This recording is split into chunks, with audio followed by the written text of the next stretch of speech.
Assalamualaikum warahmatullahi wabarakatuh. Perkenalkan, nama saya Fadila, NIM 19046082. Baiklah, di sini saya akan membahas mengenai perumusan teks proklamasi. Silakan menyaksikan video berikut ini.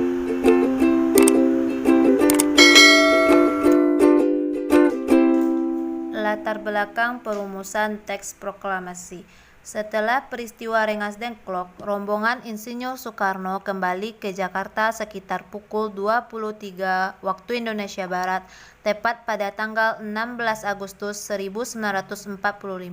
Semula tempat yang dituju adalah Hotel Des Indes atau Duta Indonesia, namun tidak jadi karena pihak hotel tidak mengizinkan kegiatan apapun selepas pukul 22:30 waktu Indonesia Barat di hotel yang terletak di Jalan Gajah Mada.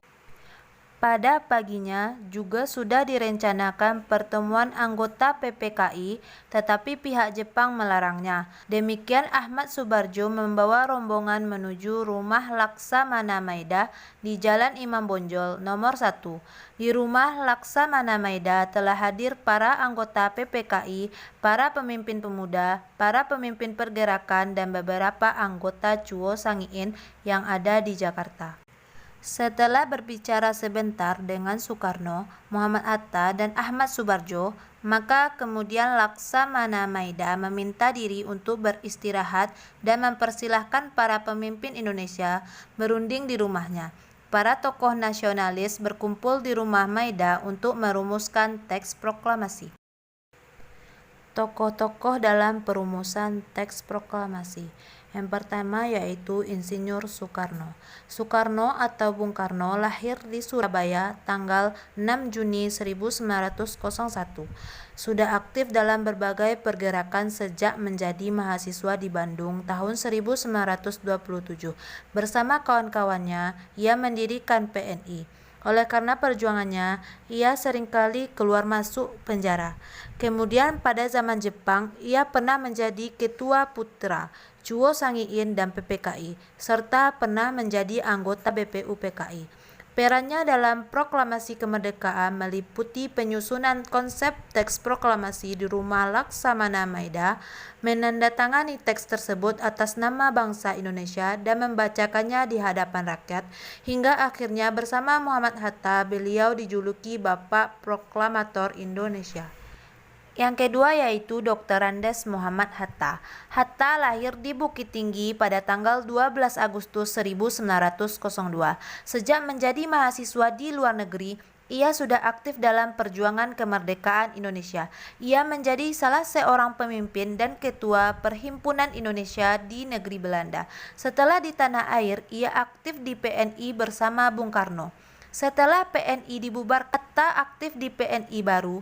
Ia menyusun konsep teks proklamasi di rumah Laksamana Maeda bersama Bung Karno dan Ahmad Subarjo.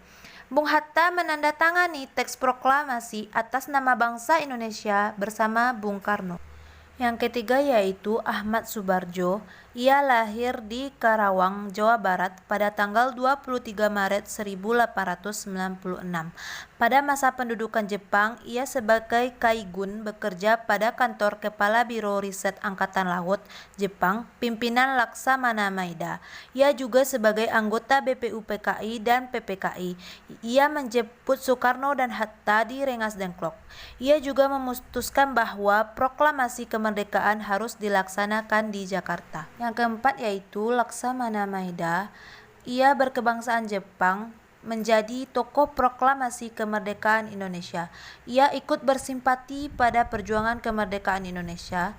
Laksamana Maeda mengizinkan para perjuangan menggunakan rumahnya sebagai tempat perumusan naskah proklamasi. Yang kelima yaitu Sayuti Malik. Ia lahir di Yogyakarta pada tanggal 25 November 1908. Ia menjadi salah satu tokoh proklamasi dan berperan sebagai pengetik naskah. Sebelumnya, naskah proklamasi ditulis tangan dengan beberapa perubahan. Yang keenam yaitu Soekarni. Ia lahir di Blitar pada tanggal 14 Juli 1916. Proses pertama perumusan teks proklamasi. Di ruang makan Maida dirumuskanlah naskah proklamasi kemerdekaan Indonesia. Ketika peristiwa itu berlangsung, Maida tidak hadir, tetapi Miyoshi sebagai orang kepercayaan Nishimura bersama Sukarni, Sudiro, dan B.M. Diah menyaksikan Soekarno, Hatta, dan Ahmad Subarjo membahas perumusan naskah proklamasi kemerdekaan Indonesia. Soekarno pertama kali menuliskan kata pernyataan proklamasi sebagai judul pada pukul 03.00 waktu Indonesia Barat. Ahmad Subarjo kemudian menyampaikan kalimat "Kami bangsa Indonesia dengan ini menyatakan kemerdekaan Indonesia". Muhammad Hatta menambahkan kalimat "Hal-hal yang mengenai pemindahan kekuasaan dan lain-lain diselenggarakan dengan cara seksama dan dalam tempo yang sesingkat-singkatnya".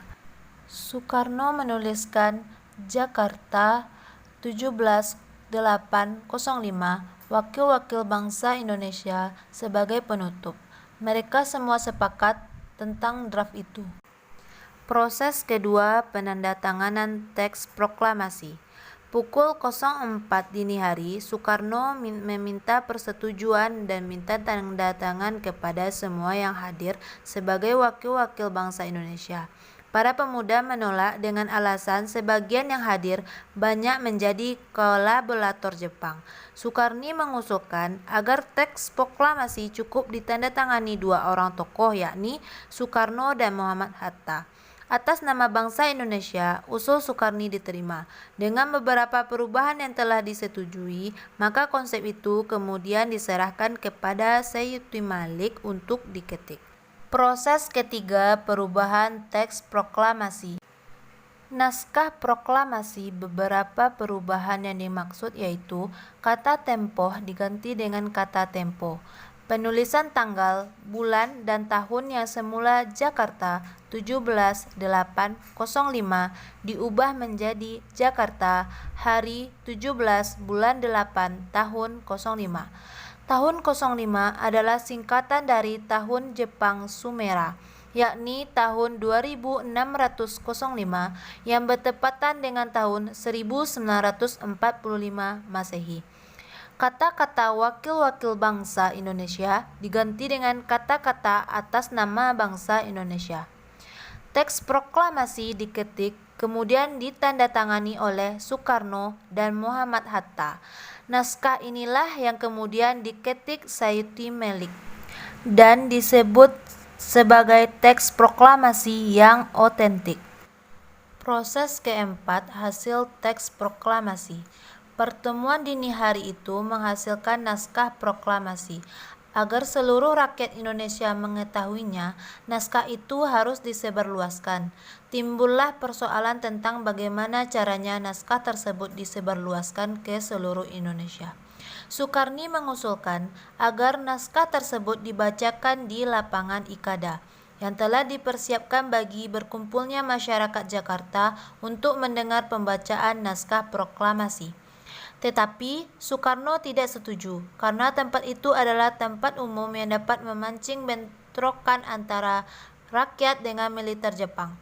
Beliau sendiri mengusulkan agar proklamasi dilakukan di rumahnya di Jalan Pegangsaan Timur nomor 56.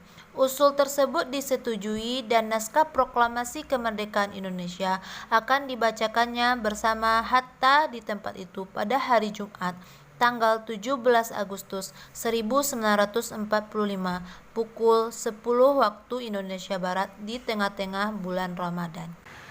Video ini adalah merupakan video bagaimana kegembiraan masyarakat Indonesia dalam meraih kemerdekaan Indonesia, yang mana masyarakat Indonesia sudah sangat lama mengidam-idamkan kemerdekaan tersebut. Berita kemerdekaan telah menimbulkan suasana gembira baik di kota besar maupun di kota-kota yang terpelosok yang ada di negeri ini. Baiklah, sekian dari video penjelasan mengenai perumusan teks proklamasi. Semoga bermanfaat bagi kita semua dan dapat kita ambil hal-hal positif yang terdapat dalam materi di video ini. Saya sudahi dengan Assalamualaikum warahmatullahi wabarakatuh.